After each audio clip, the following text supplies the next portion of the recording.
Hoy en Enfoque, padres ponen el grito en el cielo debido a los problemas de puntualidad de los buses escolares en Boston luego de iniciado el semestre académico. Hablamos con un concejal. Además, todo es expectativa con respecto al nuevo cierre total del puente Washington en Rhode Island. ¿Qué motivó la decisión? Se lo decimos en esta edición. Y era la noticia que muchos esperaban y ocurrió. La Reserva Federal rebajó el nivel de los intereses. Les decimos lo que esto implica y si podría darse otra baja este año.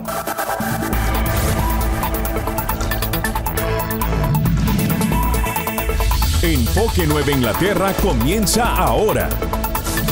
¿Qué tal? Muy buenas tardes y gracias por sintonizar otra edición más de Enfoque Nueva Inglaterra. Vamos de inmediato al primer tema de hoy, amigos, porque la indignación ciertamente se ha hecho sentir en semanas recientes en cuanto al regreso a clases en las respectivas escuelas públicas de Boston. Y es que nuevamente los autobuses están registrando problemas de puntualidad en sus diversos recorridos diarios. Para muestra, hemos preparado algunos datos que consideramos importantes para poner el tema en situación. El primer día de clases, el 5 de septiembre, el 80% de los buses reflejó retrasos que iban entre 15 a unos 30 minutos. Esa realidad asumió otra preocupante porcentaje, porque en la segunda semana de clases, correspondiente al 9 de septiembre, el 94% de los buses entre 15 a 30 minutos fue el tiempo que registraron en cuanto a retraso. El 25 de septiembre, que es la semana más reciente, podemos decir la semana pasada, tercera semana de clases correspondiente, el 96% de los buses reflejaron retrasos de 15 a 30 minutos. Si usted lo ve, son datos que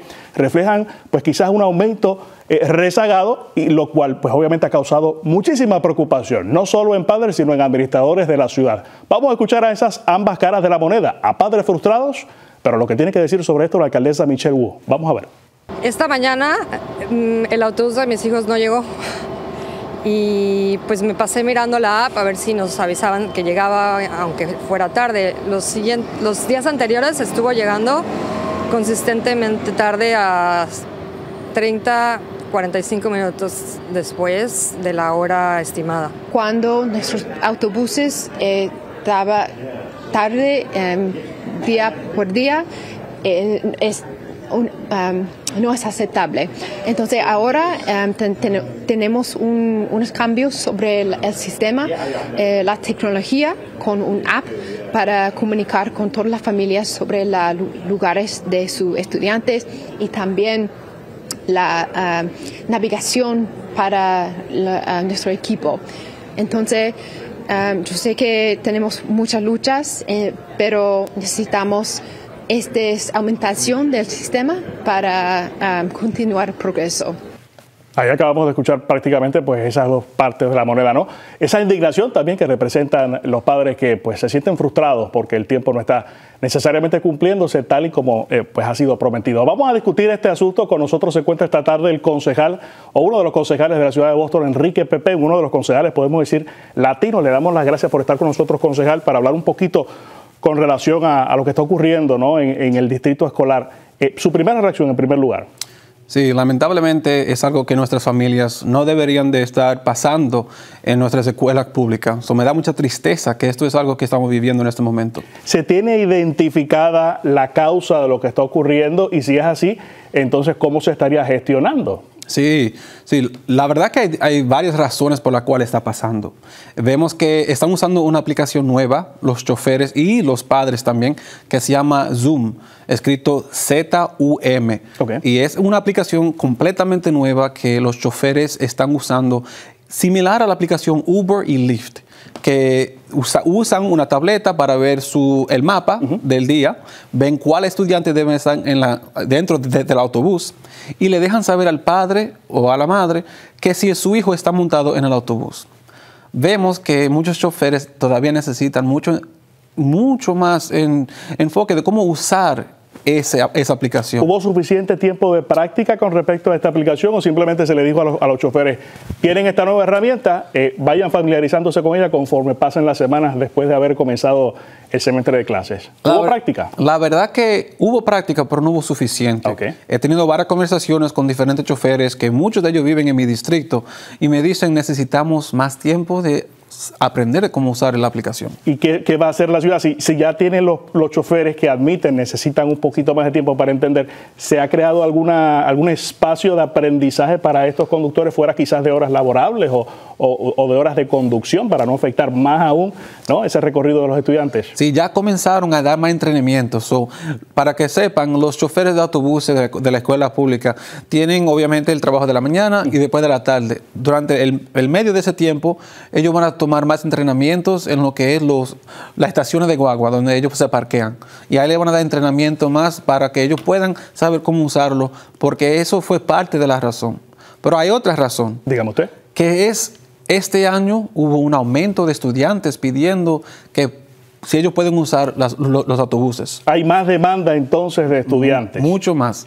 Que vemos casi 20,000 estudiantes usando las escuelas, la guagua de la escuela pública. ¿Se utiliza algún criterio, ahora que usted habla de ese incremento de la demanda, se utiliza algún criterio para darle el beneficio de autobús escolar a los estudiantes? Y le pregunto porque hay una ciudad que tiene este mismo problema en Rhode Island y ha decidido restringir el uso de los buses para estudiantes que vivan más lejos de cierta distancia por milla cuadrada de la escuela. ¿Ustedes se están enfrentando a un escenario similar? Sí, lo que vemos que ahora mismo para tú poder cualificar para usar los autobuses, tienes que vivir por lo menos a 1,5 millas de la escuela o más. Entonces, se lo estamos limitando a esos padres. También, obviamente, a los niños que son handicap, claro, que tienen silla de rueda, que tal vez no puedan caminar. O sea, que el incremento se ha dado dentro del radio de distancia que ustedes calculan para hacer disponible este servicio a los estudiantes. Exactamente. ¿A qué se puede atribuir entonces ese aumento en la matrícula? ¿Quizás tiene alguna relación con la crisis migratoria que estamos viendo en Massachusetts? Es parte, pero no lo es todo. En verdad es que, buena razón, hay más familias que quieren ir a la escuela pública de Boston. Y estamos viendo más aumento de querer usar nuestra transportación. Nos estamos tratando de acomodar, de cómo proveer ese servicio adecuado.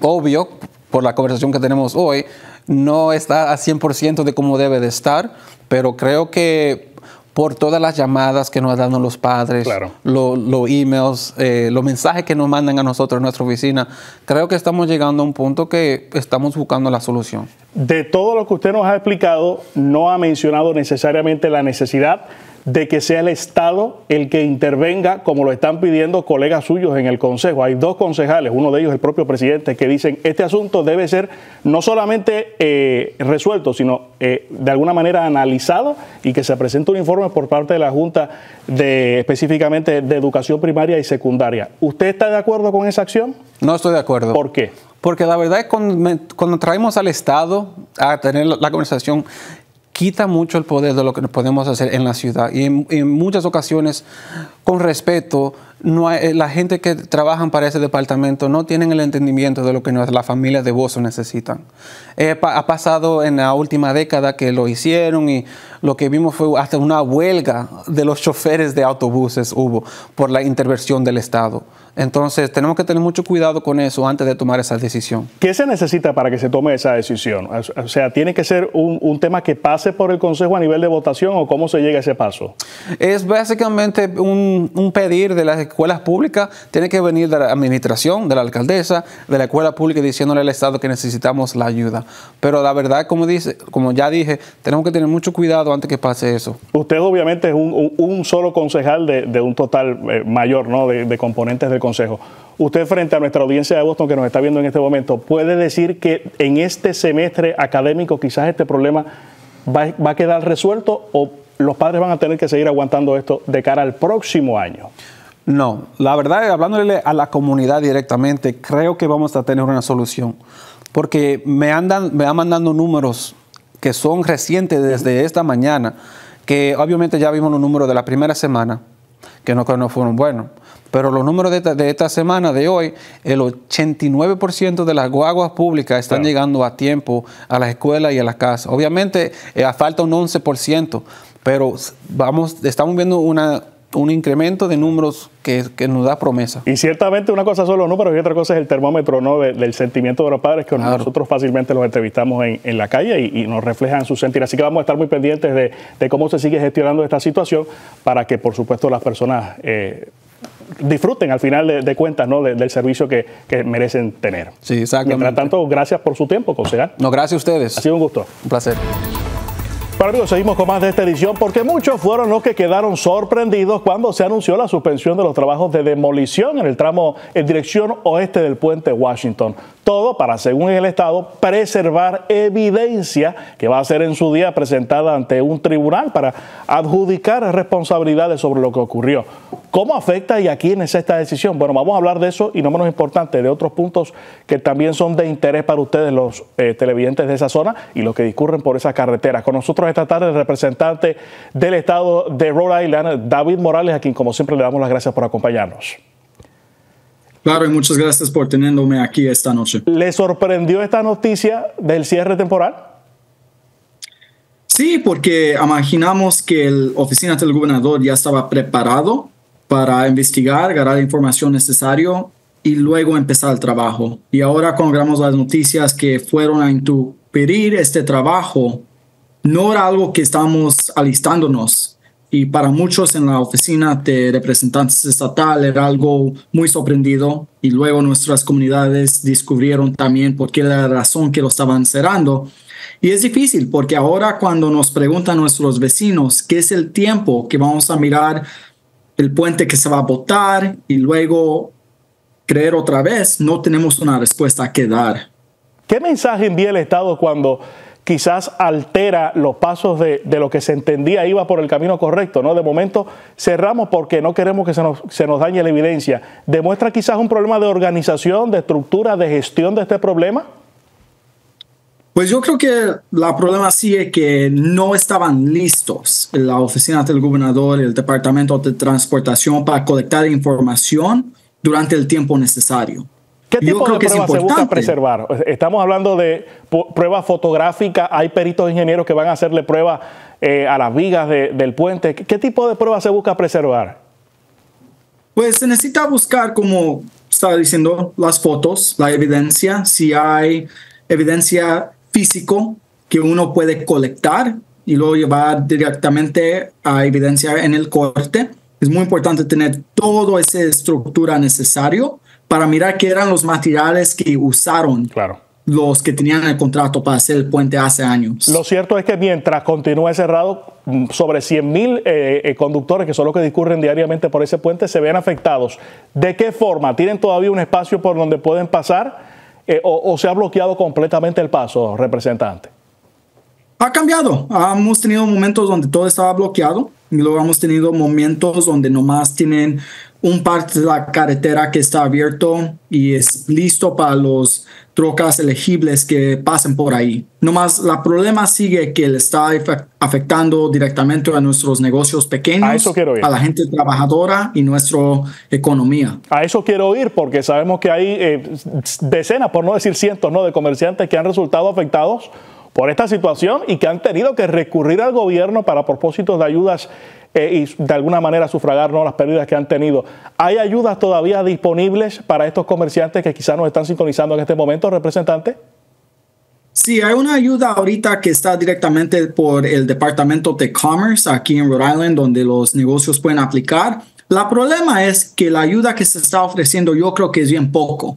Es bien poco porque apenas estamos ofreciendo como $1 millón directamente a ayudar a estos negocios. No más nosotros como representantes que hemos oído de nuestros vecinos, que hemos oído de los negocios pequeños, reconocemos que el daño ha estado tan mal para mucha gente trabajadora, los trabajadores y también los dueños de esos negocios. Y yo creo que es necesario que el Estado esté más enfocado y concentrado a hacer una aplicación donde hay más dinero elegible para que los negocios estén en una posición mejor. Siendo poca esa ayuda, como usted la califica, ¿ha tenido como consecuencia el cierre de algunos de estos comercios? ¿O todavía estos comerciantes, con lo poco que se les está dando, según lo que usted está afirmando, están sobreviviendo según pasan los días? Unos están sobreviviendo, hay unos que ya se han cerrado. En East Providence, en específico, hemos mirado que sí hay negocios que han cerrado. O nomás están abiertos menos comparado de cuando estaban abiertos antes que pasó esto con el puente. Yo creo que el problema sigue que la ayuda no es suficiente ahorita. Necesitamos ayuda de nuestro gobierno estatal. A la misma vez necesitamos asegurar que tengamos más apoyo del gobierno federal también. Y es un problema donde yo no creo que el Estado está luchando al nivel que es necesario para dar esta ayuda. En 30 segundos, entonces, ¿qué calificación usted como legislador le da al gobernador en cuanto a su gestión de este importante problema de la A a la F? No, yo le daría un D. Una D. O sea, reprueba, no pasaría el examen. No.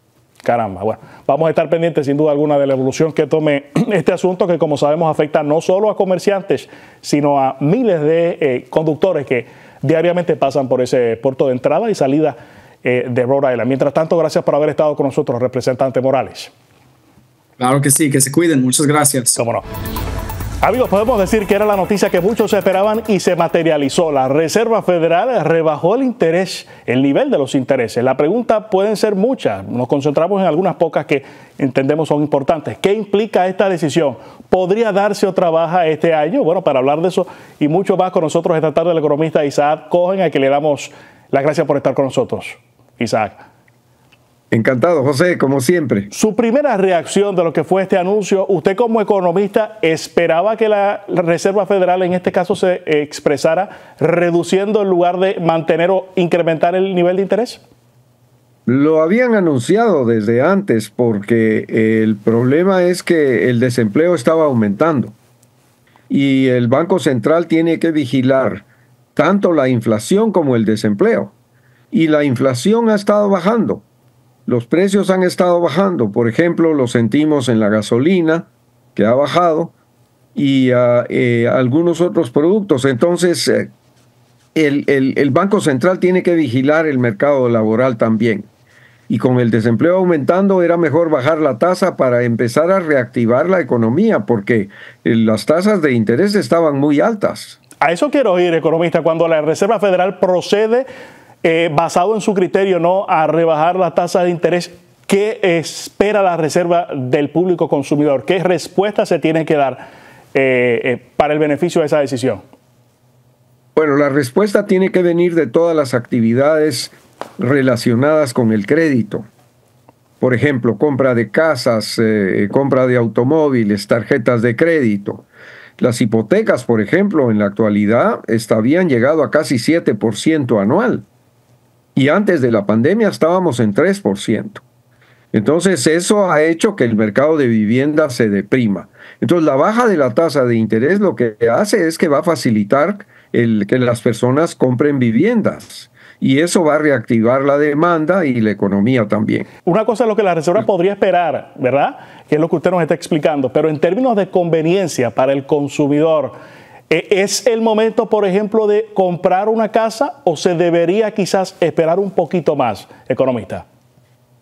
Bueno, el consumidor tiene que tener mucho cuidado porque las tasas han empezado a bajar y según parece van a seguir bajando. Entonces, si se va a comprar una casa, por ejemplo, tal vez sería mejor esperar tal vez para el año entrante porque las tasas van a seguir bajando. Pero de hecho, ya van a estar más bajas como para comprar en este momento. O si se va a comprar un automóvil. Siempre es bueno, si se consigue una buena tasa de interés, hacer que sea fija, que no sea movible. Porque, por ejemplo, el pago de las tarjetas de crédito es movible. Entonces las tasas de interés del pago de la tarjeta suben mucho. Entonces hay que tener cuidado también con no endeudarse mucho en la actualidad, porque está muy caro el crédito todavía. Las tasas todavía tienen que bajar. Decía usted que dentro de los criterios que utiliza la Reserva Federal, obviamente se basa en pues una reducción en lo que es la inflación. Sin embargo, no se ha eliminado la inflación. ¿Qué debe ocurrir para que se deje de hablar de inflación en el corto, mediano o largo plazo? ¿Cuándo usted como economista proyecta que vamos a salir de ese terreno? Bueno, lo que pasa es que efectivamente los precios... La inflación ha bajado en el sentido de que la gasolina, por ejemplo, había llegado a $5 y ahora está en más o menos $3. Eso significa que el precio de la gasolina ha bajado, pero antes de la pandemia la gasolina estaba en $2 y por eso sentimos todavía que los precios no han bajado. pero la inflación está siendo controlada y el Banco Central se conforma con que haya 2% de inflación. Y estamos cerca de llegar ahí. Y lo vamos a sentir cuando los precios sigan bajando más. Porque el propósito de la Reserva Federal es que los consumidores vivamos sin la angustia de que los precios van a subir mañana. Porque el problema es que si uno sabe que algo va a subir de precio mañana, lo compra hoy. Y entonces eso alimenta la inflación. El hecho de que estemos saliendo del terreno de la inflación, como usted lo está asegurando, ¿nos aleja a su vez de la recesión o son dos escenarios totalmente diferentes? Bueno, lo interesante en este caso es que la Reserva Federal ha subido la tasa de interés para controlar la inflación, pero el empleo seguía aumentando. Por ejemplo, el promedio de creación de empleo el año pasado era 200,000 puestos de trabajo por mes. Y eso era importante. O sea, se había logrado bajar la inflación sin lesionar el empleo.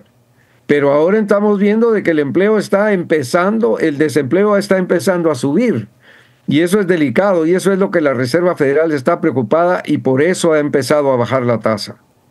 Estaremos entonces pendientes, ¿no?, a los efectos que tengan las reducciones de interés, pero no menos importante, a cómo se comporten esos niveles y porcentajes de personas empleadas y desempleadas que también juegan, como usted muy bien lo acaba de explicar, un rol muy importante para ese comportamiento de la economía. Mientras tanto, le agradecemos por haber estado con nosotros, Cohen.